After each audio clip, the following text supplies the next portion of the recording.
Football wasn't always my dream. Matter of fact, the younger me would probably think I was crazy right now. So you are probably wondering how I ended up in the situation I am today. Let me tell you my story. But really quickly before we get into that, I gotta show y'all this app called Underdog Fantasy. Underdog Fantasy is a DFS app where you can choose to go higher or lower on certain players. So say your favorite player is Stephen Curry or maybe LeBron James. If you feel like Steph is gonna go higher on points tonight, you can select higher. And if you feel like LeBron is too, you can select higher on him. And if they do what you said they're gonna do, you're gonna win money. Now, me personally, I've been killing it over there, especially with college football. I mean, just look at these. So yeah, man, don't waste no time. Make sure y'all sign up today using my code WAVY, and they're also gonna double your first deposit. My name is Nathan Hines. I grew up in Chicago and was quick to end up on the wrong path. By age 13, I'd done been in more trouble than you could imagine. Mom and dad couldn't tell me nothing back then. Luckily for me, in the summer of 2013, my parents had had enough. That would be the summer my life would change forever. They'd end up sending me to my uncle who lived all the way in Columbia, Kentucky. You've never heard of it?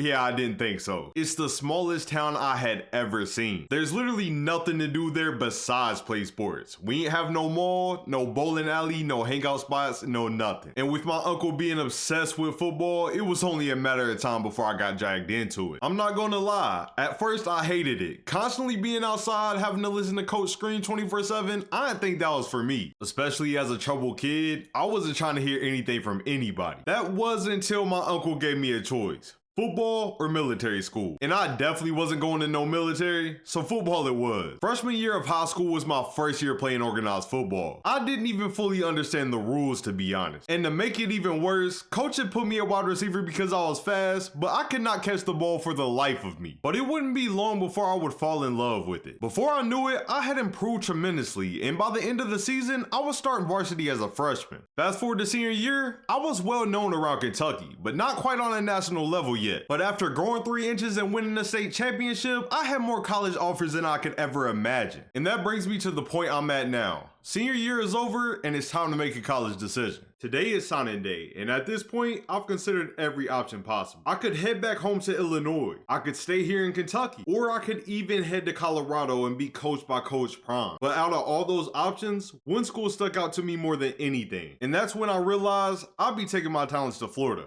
Go Gators. My very first practice started off pretty rough, but the more comfortable I got, the more balls I was catching. I was running my routes to perfection, and even when I was covered, I was catching those too. But I was making too many little mistakes, and after practice, coach let me know I was 6th string. I was feeling all types of emotion. This means I'm most likely not touching the field in the game, and I definitely didn't put in all that work just to stand on the sidelines. Our first game was up against Toledo, and it's the perfect opportunity to start off the season 1-0. But as you would have guessed, I would be watching the whole game from the sideline. And the one time I got in, I'd just be blocking. Plus, we got blown out by Toledo. So in week 2's practice, I knew I had to come hard. If I wasn't gonna get in the games just yet, I was gonna push everyone that was. It was absolutely killing me that we lost that last game. And I knew the harder I went, the closer I was to changing those outcomes. And by the end of practice, I had earned a position battle for the 5th string. Our next game was up against Miami.